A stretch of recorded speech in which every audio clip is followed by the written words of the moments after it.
নমস্কার, কেমন আছেন সবাই? কুকুই ঝুমাতে সবাইকে স্বাগত। আবার একটা নতুন ব্লগ নিয়ে চলে এলাম, কুকিং ব্লগ। আর আজকে একটা রেসিপি বানাবো। আমার কাছে ইউনিক, বা আমি এটা আমাদের বাড়িতে প্রায় হয়, কিন্তু শেয়ার করা হয়নি। সব সময় তো শেয়ার করা হয় না, শেয়ার করা হয়নি। আজকে শেয়ার করছি। তা এখানে আমার 500 গ্রাম চিকেন রয়েছে, কিন্তু আমি এখন নামটা বলবো না। নামটা সাসপেন্সে থাক। আমি একদম লাস্টে তোমাদের জানাবো নামটা। তোমরা রান্নাটা দেখে বা রেসিপিটা যখন আমি করতে করতে তোমাদের মানে রেসিপিটা যদি বলতে পারো নামটা, তাহলে অবশ্যই কমেন্ট করে জানাবে। আমি কিন্তু একদম সবার লাস্টে রেসিপির নামটা বলবো। তা চিকেনটা ভালো করে ধুয়ে নিয়েছি। আমি এর মধ্যে এখানে লাল লঙ্কার গুঁড়ো আর গোলমরিচের গুঁড়ো আছে, আমি এটা পুরোটা দিয়ে দেবো। এখানে আদা বাটা আর রসুন সব কিন্তু গ্রেট করা দিয়ে আমি এটা আরেকটু লবণ দেবো। চিকেনে যতটা লাগবে ততটা আমি লবণ দেবো, দিয়ে আমি খুব ভালো করে ম্যারিনেট করে এটাকে রেখে দেবো। এটা কিন্তু আধ ঘন্টা ম্যারিনেট করে রাখতে হবে, তারপর আমি পরে ফিরে আসছি।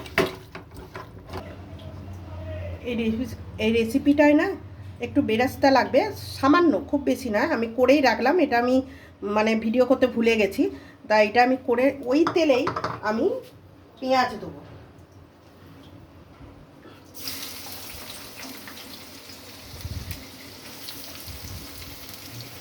পেঁয়াজ দিয়ে দিলাম। এ দেখো, স্টার অ্যানিস আর একটু জয়িত্রী দিয়ে দিলাম। গোটা গরম মশলা দিয়ে দিলাম। এবার এটাকে একটু, আর এটা আমি সাদা তেলে করব, পুরোটা সাদা তেলেই হবে। তোমরা কিন্তু গেস করো কি বানাবো।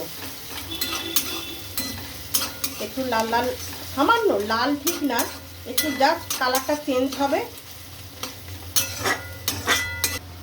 এবার আমি আদা রসুনটা দিয়ে দেবো, যেটুকু ছিল আদা রসুনটা দিয়ে দিলাম। আর ম্যারিনেশন করা চিকেনটা আধ ঘন্টা হয়ে গেছে, এটা আমি দিয়ে দিলাম। এবার এটাকে কোনো জল ব্যবহার করা যাবে না, কিন্তু এইভাবে এটাকে কষিয়ে কষিয়ে মানে সেদ্ধ করে, যতটা কুক হয় আর কি সেদ্ধ করে নিতে হবে। এই রান্নাটা শেষে না গন্ধটা পুরো ঘরটা মম করে। তোমাদের তো আমি স্মেলটা মানে আর কি পাঠাতে পারবো না ভিডিওতে, কিন্তু দারুণ হয়। এইভাবে আমি চিকেনটা চাপা দিয়ে দিয়ে আমি করব, তারপর তোমাদের দেখাচ্ছি। এবার দেখো কালারটা একটু চেঞ্জ হয়েছে চিকেনের। আমি অল্প করে একটু ভিনেগার দিয়ে দেবো, আর কাঁচা লঙ্কা দিয়ে দেবো। কাঁচা লঙ্কা আর গোলমরিচের ঝালেই কিন্তু ঝালটা হবে, বুঝতে পেরেছো বন্ধুরা? এইবার আমি এতেও বেশ খানিকটা গোলমরিচ দেবো। স্মেলটা যা আসছে বন্ধুরা, মানে তোমাদের কি বলবো। বেশ খানিকটা গোলমরিচের গুঁড়ো দিয়ে এবার মাংসটা আরেকটু সেদ্ধ করে নিতে হবে, তারপর তোমাদের দেখাচ্ছি। কিন্তু তাও আমি বলবো না রেসিপিটা কি। দেখো চিকেনটা কিন্তু একদম সেদ্ধ হয়ে গেছে, এই দেখো খুব সুন্দর সেদ্ধ হয়ে গেছে। একদম এরকম ড্রাই করতে হবে, কিন্তু কোনো রকম গ্রেভি থাকবে না এই রেসিপিটা। এবার আমি চিকেনটা নামিয়ে আমি কড়াটা পরিষ্কার করে ধুয়ে আবার দেখাচ্ছি। কড়াই আমি বেশ খানিক একটু অল্প সাদা তেল দিয়ে দিয়েছি। গোটা গরম মশলা দিলাম, তেজপাতা দিলাম।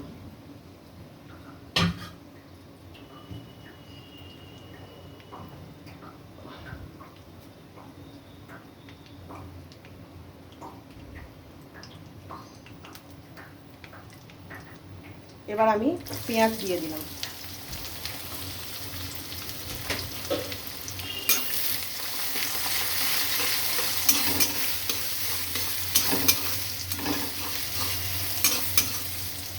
চেরা কাঁচা লঙ্কা দিলাম।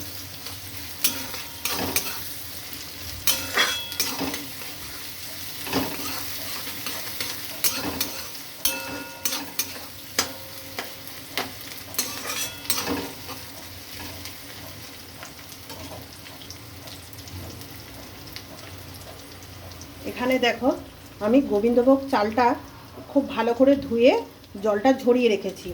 আমি এই বাটির আমি 2 বাটি চাল নিয়েছি, আর জল দেব ডাবল, মানে 4 বাটি। এবার এটা একই সাথে আমি চালটা দিয়ে দেবো, দিয়ে খুব ভালো করে আমি নাড়ব। দেখো চালটা খুব ভালো করে, এটা কোনো হলুদ দেবো না, চালটা খুব ভালো করে আমি নেড়ে নেব। একটু হালকা হাতে নাড়তে হবে যাতে চালটা না ভেঙে যায়।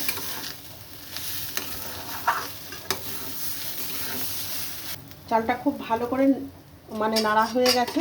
এবার আমি যে 2 বাটি চাল নিয়েছিলাম, ডবল জল আমি গরম করে রেখেছি, 4 বাটি জল আমি দিয়ে দিলাম।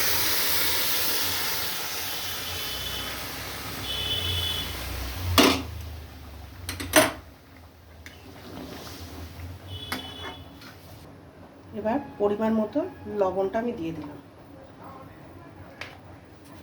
এবার আমি হাই ফ্লেমে আছে, এবার ফুটে গেলে আমি এটাকে লো ফ্লেমে করে দেবো। এবার আমি ঢাকনাটা খুলে দেখব তোমরা কি বুঝতে পারছো রেসিপিটা কি না এখনো বুঝতে পারছো, বলেই দিই বলো। এটা হচ্ছে মোরগ পোলাও। এবার দেখো চালটা আমি একটা তুলে দেখব, না একদম পুরো দেখো, আমি তোমাদের দেখাচ্ছি পুরো ঝরঝরে কিন্তু। এইবার আমি এই চিকেনটা দিয়ে দেবো।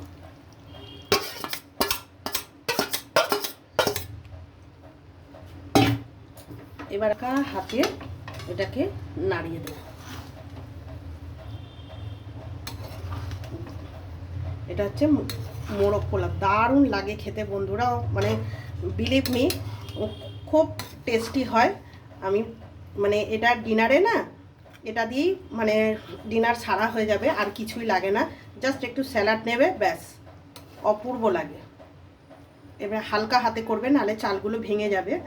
এবার আমি উপর থেকে একটু বেরেস্তা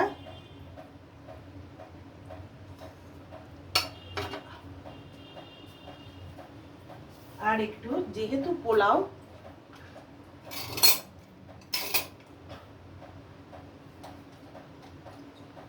আমি ঘি অল্প করে দেবো, ব্যাস। এবার আমি চাপা দিয়ে দেবো। এই দেখো বন্ধুরা, আমার মোরগ পোলাও একদম রেডি। তোমাদের কেমন রেসিপিটা লাগলো অবশ্যই কমেন্ট করে জানাবে। দেখেছো পোলাওয়ের যদি মাপটা সঠিক থাকে না, চাল কিন্তু একটাও ভেঙে যায় না। দেখেছো প্রত্যেকটা চাল কিন্তু ঝরঝরে, এটা যত ঠান্ডা হবে না আরও একদম ঝরঝরে হয়ে যায়। আর রেসিপিটা তো জাস্ট দারুণ লাগে। এই মোরগ পোলাও রেসিপিটা তোমাদের কার কার ভালো লেগেছে অবশ্যই কমেন্টের মাধ্যমে জানিও। আর আমার রেসিপিটা যদি ভালো লেগে থাকে প্লিজ লাইক শেয়ার করে দিও, আর আমার চ্যানেলটিকে সাবস্ক্রাইব করে দিও। আমি এবার প্লেটটা সাজিয়ে তোমাদের দেখাচ্ছি। এই লুকটা জাস্ট ফাটাফাটি লাগে। এই দেখো বন্ধুরা, আমি প্লেট একদম ডিনারের প্লেট আমি সাজিয়ে দিয়েছি, মেয়েকে খেতে দিয়ে দিয়েছি, 2 মেয়েকে। হ্যাঁ, আমি এটার সাথে কিছু লাগে না কিন্তু। এই মোরগ পোলাও একবার বানিয়ে দেখো, লাঞ্চ বা ডিনারে দুটোতেই খুব ভালো যায়। রায়তা হলে ভালো হতো, কিন্তু আমার কাছে টক দই নেই রাত্রিরে, আমি হচ্ছে স্যালাডের সাথে সার্ভ করলাম। তা তোমাদের রেসিপিটা আবার বলছি, কার কেমন লাগলো অবশ্যই জানিও। যদি রেসিপিটা মোরগ পোলাও রেসিপিটা ভালো লেগে থাকে প্লিজ লাইক শেয়ার করে দিও, আর আমার চ্যানেলটিকে সাবস্ক্রাইব করে আমার পাশে থেকো। Good night, tata.